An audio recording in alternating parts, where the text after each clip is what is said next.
Everything Trump has said has turned out to be true, and it's worse than you think. You guys gotta check this video out. Republican lawmakers are demanding the impeachment of D.C. District Court Chief Judge James Boasberg.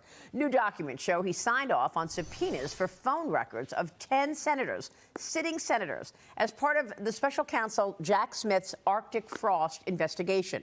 The Trump administration has been undoing the weaponization of government, including within the FBI. And my next guest has an inside look into all of this. Joining me now is Fox News contributor. She is the former FBI special agent and author of the new book, The Two FBIs, The Bravery and Betrayal I Saw in My Time at the Bureau. Nicole Parker with us this morning. Great to see you. Congratulations on the book.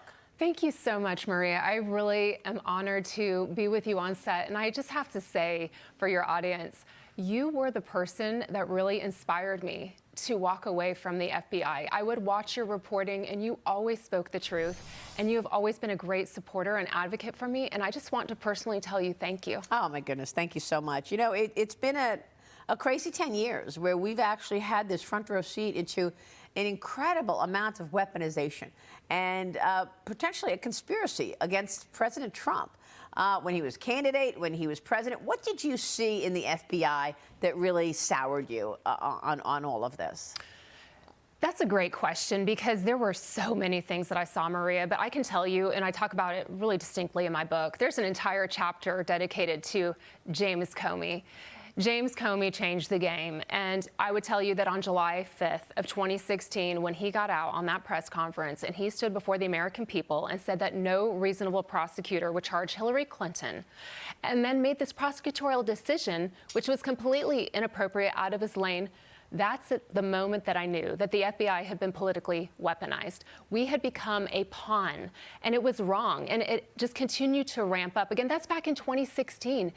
Exactly. That was the day the truth became optional in Washington. When law enforcement started picking sides, that's when America stopped being a system. It became a setup. And let me ask you, when the refs start rigging the game, how is the player supposed to win? Trump didn't stand a chance against a deck that was already stacked. Let's keep going, guys. And what's really fascinating is when I wrote this book, I had the whole Jim Comey chapter, because to me it was a defining moment. And I thought, you know, that's a little dated. Maybe we should take it out. Nothing's ever happened to him.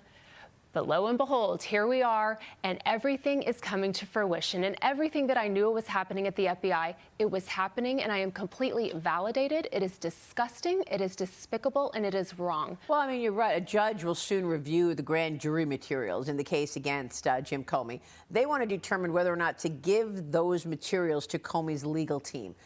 The judge is urging DOJ prosecutors last week to do that, to give the materials over. The prosecutors appealed and suggested that the judge look over the materials first. Himself, Comey is pushing to get this case dismissed altogether. He's facing 2 federal counts of making false statements to Congress and obstruction of a criminal proceeding. We know that he has pled not guilty here, but Nicole, he wants the whole case dismissed.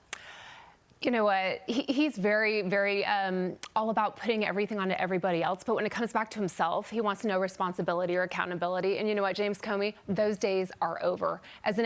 That's exactly what I've been saying. You know, when these people keep throwing rocks and throwing rocks and throwing rocks at President Trump, and he gets that big stone, he just slams it. I mean, the game's over then. And now he wants his case dismissed. Trump wanted his case dismissed because it wasn't right. And now you think this isn't right. But they're going to cover this up and say, oh, no, Trump's weaponizing the DOJ. Trump's coming after his political enemies. I mean, there's documentation of this guy literally going after Trump and hiding people's phone evidence, all types of stuff. You guys really got to check her book out, because I got the audio book and I listened to a few chapters, and man, she's right. It is 2 FBIs. Let's keep going. An FBI agent, I talk about the 2 FBIs. FBI 1 were the good, honorable agents trying to do good work. Yep. FBI 2 was the 2. FBI that was politically and socially weaponized, like James Comey.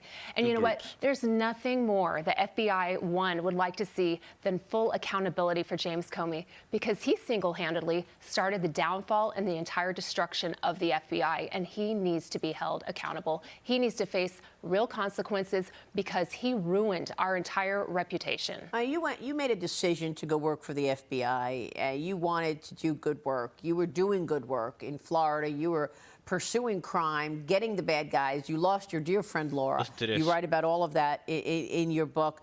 How? She lost 2 friends, by the way. Was it happening in real time that you were getting direction, your colleagues were getting direction, don't cover this because it's political, cover that, pursue this, don't pursue that? Give us some real stories in terms of what happened, how you, as an FBI agent on the ground pursuing crime, were actually feeling what was going on back in Washington. Okay, so you make a very important point. I was down in FBI Miami, and again, we're far from Washington. WFO, Washington Field Office and headquarters, was like a cesspool. That's where all the destruction started and occurred, but sadly, it all trickled down to the field offices. As you know, the raid at Mar-a-Lago happened in FBI Miami's area of jurisdiction, which is where I was. So again, over the years, we all were feeling it, but I was fighting violent crime. I was working with amazing warriors. We're just trying to ignore it and just say, you know what, that's not my problem. That's happening up at WFO in DC, but it continued to trickle down so badly that, Maria, I would go out to like conduct interviews or recruit sources, and people would literally slam the door in my face and say, I can't trust you. I don't trust the FBI. Are you like Peter Strzok and Lisa Page? And I was constantly having to justify, no, I'm an honest, hard worker. I came here for pure motives. I'm just trying to protect children, protect the American people, stop violent crime. But I personally know individuals, and one of them actually had reviewed information on the Hillary Clinton case, who distinctly told me, this is what the FBI is doing. This is what we're being asked to do. We're being told to pivot off of Hillary Clinton, turn a blind eye to that, and to go full throttle on President Trump. And thankfully, there are people internally that you don't hear about a lot that said, no, I will not do that. And it's unacceptable. It's disgusting and wrong. But the defining moment for me was the day before my best friend in the FBI, Special Agent Laura Schwarzenberger, was killed. Yeah. And this was in February of 2021. We made a vow to one another that we will never work a politically motivated investigation for the wrong reasons at the FBI. And she distinctly said, Maria, if we get fired for it, that's fine. And she said, if the FBI wants to take me down, they will take me down for my morals. And wait till you guys hear the sad part about this story. One of the reasons that she lost her life. I mean, you really got to pay attention to this because it was sad when I was listening to it. I'm going to do what is right. Yeah. She was killed the next morning. She has inspired me. Wow. The way that the FBI shoved that under the rug, they never sent SWAT for her, but they were liberally and adamantly sending SWAT for January 6th misdemeanors, but not for a dangerous child pedophile. And now my friend and another agent are dead. Yeah. That is disgusting. Well, I've got to tell you, I've learned a lot about January 6th just over the last year. And these last 6 months of what I'm hearing about what went on January 6th and how certain members of police, quote unquote, I'll say that loosely, were actually involved in creating more chaos has forced me to look at that as a potential third biggest scandal that we've ever seen. The first one being Russia collusion, the second one being the cover-up of Joe Biden's mental capacity, and the third one now being how true was what we read in the papers and what we saw on television about January 6th? I'm questioning it now after what I've learned. And we also know that people like Jim Comey and John Brennan knew that Hillary Clinton had come up with this idea to tie Trump to Russia collusion and to tie Trump to Russia. It was all in their notes. In their notes, scribbled during that during that meeting in the Oval Office with President Obama. They knew and they misled Congress about it. So I'm wondering if we're going to see more charges in this. Do you believe we will actually see accountability after this 10 years of conspiracy against President Trump? Maria, if the American people ever want to trust the FBI again, they have to have and see full transparency and full accountability. This is it. This is their one moment. You know what? They've gone off the rails for over 10 years. If Kash Patel and Pam Bondi, who I firmly am believers in Pam Bondi. I worked with her very closely in Florida on the Parkland school shooting. She is a woman of honor and integrity and respect. And if they want to regain the trust of the American people, it's now or never. There must be tangible consequences. People need to be held accountable. If that does not happen, the trust of the law enforcement agency is done. That right there, guys, is like a moment where you go exactly, right? Because there literally has to be consequences. Not another hearing, not another apology.